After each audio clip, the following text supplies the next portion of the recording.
If you're an empty nester just dying to travel, but cash is a little tight, here's how to use your own house to completely flip the bill and do it for free. We're hearing a lot about expats these days.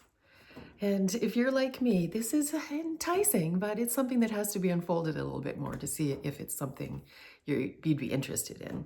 And I'm also trying to decide if I'm interested in. I'm 55 and plus, and we're trying to see where life leads us. So, in case you don't know, an expat is someone who moves off to another country. They have residence here or wherever they are. They have a residence there, and they choose to live somewhere else and start a whole new life there. So, yeah, that's a big deal. That's a big deal. And but it is exciting to look at them driving their little Vespas through Italy or sitting in a beer garden in Bavarian Alps somewhere, just living the dream, leaving all their cares behind. That sounds good, but there are other things to consider, and it's a big move for most people. So I have a really cool idea. It's a little wild, but I think it's something that most people would be able to pull off, and I wanted to run it by you. See what you think. It occurred to me that if we want to travel a little bit more, which we do, not quite retired, we're not quite retired, we can't afford to retire, but we do want to spend much more time in Europe. Europe is our choice. Other people might like other places, but Europe is our choice. So how can we go about doing this? Because of course it's very expensive and we don't have a pile of cash anywhere. We don't have anything that would be able to afford us a month-long vacation. That's not possible. But I have come up with an idea of where it is possible. Have you ever considered renting, yes, renting your existing home while you're gone? Let's unfold this a little bit more, because most people's first reaction is, oh, I don't want someone in my house. Or what if they damage stuff? Or what if they steal things? They have all kinds of negative reactions to this. But I'm convinced that what I'm about to tell you might make you see that it is worthwhile. So we're talking about your whole house, not just a room in the basement or whatever, your whole basement. Not like that. I'm talking about your whole furnished house, all of it. Now, some people will go, well, my house isn't an Airbnb quality house. Well, what the heck is an Airbnb quality house? They come in so many different forms and sizes. You could have one of those tiny houses. I love watching tiny houses. And how cool would that be to rent a tiny house? It can be, of course, your cottage, if you have a cottage, or it can be your whole existing home. One word of caution is some condos don't allow it in their rules, but that's just on the side. So your house could be an Airbnb. Anything can be an Airbnb as long as the price is right. So, let's continue. What I'm going to convince you of is that your house is a massive asset. And it's a shame if you're going to go away to just leave it sitting there empty, snow piling up, weeds growing everywhere. You know, maybe you have to hire someone to look after the lawn, and it's cold inside and it's dusty inside. This is a cash cow. It has the potential of being a cash cow if you will consider renting it as an Airbnb while you are gone. And yes, on the Airbnb site, you can just make a certain month or whatever time span available for renting, and give it enough time, you should be able to fill that space. So what else do we have to consider this? This is where it gets interesting. Because if you've ever looked up where your house is and compared it to other houses on Airbnb to see what you might get, you're going to be shocked. You're going to be absolutely floored. In my mind, it turned out to be about 3 times what I thought it would be, because a furnished rental rents for so much more than one that's sitting empty and that's long-term, rents for a longer period of time. It comes with a lot of conveniences, of course. But take the time, because here, I looked at mine where I'm at. I'm in Northern Ontario, like an hour and a half north of Toronto. And I have to also share with you that there is no tourism here.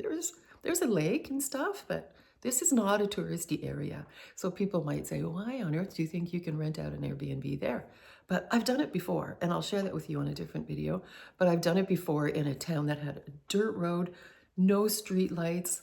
There was no transit of any kind, no touristy thing within miles and miles, like an hour and a half north of Toronto.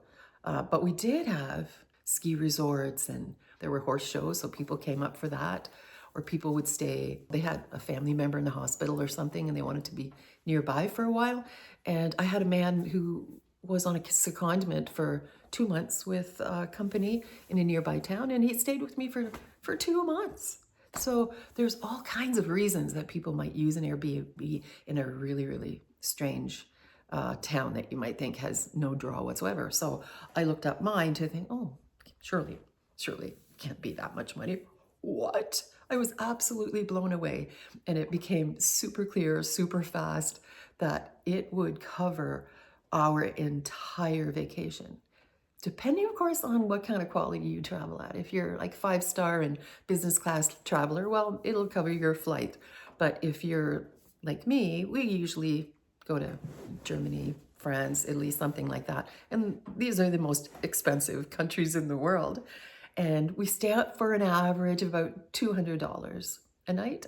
And that's for a pretty nice place and in a nice central part of town. So that's very realistic. And our flights are around $1,000 each, return to wherever, Frankfurt or Rome or whatever the case may be.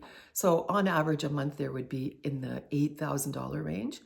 But it's very possible that you'd actually get a reduction over there if you stayed for a full month. So maximum $8,000 to cover flight and accommodations. And what I looked up in my area for the type of house that I have with the number of bedrooms that I have was starting at around $9,000 a month. So what? I'm not making this up. Look up your area, compare it to what you have and see what you might be able to make, because I found it absolutely amazing.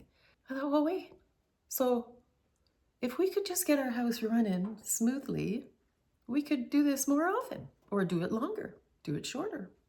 Because we are at a stage of life, we're both still working, and we can get some time off. I work on contracts, so it's easier for me, harder for my partner. But yeah, so my wheels started spinning, right? I got all excited. Let's just address the concerns, because some people, of course, they don't want to have anyone sleeping in their bed. They don't want to have the feeling of maybe this happens or maybe that happens. But I'm hoping that the numbers that we're talking here would make it worth it, maybe. And maybe you think it's too much work, but it might not be as much as you think.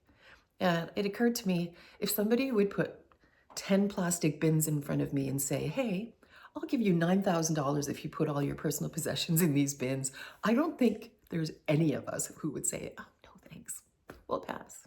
So, let's not put this idea off too quickly. Let's talk about damage. Airbnb has a really great way of dealing with this, because they have the renter's credit card, of course, and the renter also pays a deposit for damage. It could be $500, depending on what kind of valuables you have. It can be, $1,000, whatever you want. But it just might be more difficult to get renters if that amount keeps climbing up and up and up. So you want to be reasonable and comparable to other rental locations. But if you come home and there was some damage to something, you reach out to Airbnb, do a damage report, and they look into it, and then they collect it from that person's credit card. You don't have to worry about taking them to court or anything like that. It's pretty simple and clear. And then I like that you can look at that profile of the person and see how they score, how they were liked in the past. You can see remarks of people that they rented from in the past. And I find that people generally care about the reviews that they get from people, and they're all good. Like I've heard of horror stories, but I've never experienced any. So if you can get past that, I know you're going to sleep on this and see, how you can fit into this scene.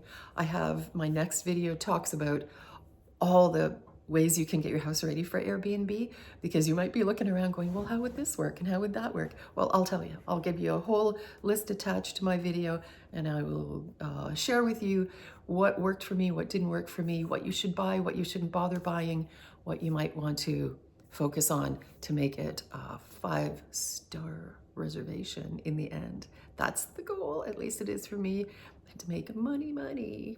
Sounds good? You just got to really set it up once, that everything makes sense. And it'll make sense to you what I mean by that. But you really just have to set it up once. And then if you want to go on vacation again, you put it out there on Airbnb again. This and this time slot is available. And then it won't take anywhere near as long for you to get where you want to get. You might have to clean, of course you're going to have to clean. You're going to have to change your sheets. But when you're an empty nester, like you probably are, all the bedrooms' sheets don't have to be changed again. They were changed when the last people left. So, and probably you haven't put all your private stuff back into those closets. So it's much easier to get there the second time. You don't have to buy the little knickknacks I'm going to tell you about that make it more efficient and more fun. They're all going to be there. Your house will be in a more of a minimalized state already. So the in and out the door, lock that key, hightail it to Europe. That's the plan. Are you in with me? We're going to do it. We're going to do it. And we're going to share our story with you, show you where it takes us. And you never know, plans change, but this plan is definitely happening. So if we crash and burn, you can get a good laugh and watch us. Please like and subscribe. Carry on watching and see where this goes. I guarantee you it's going to go in places we can't even imagine.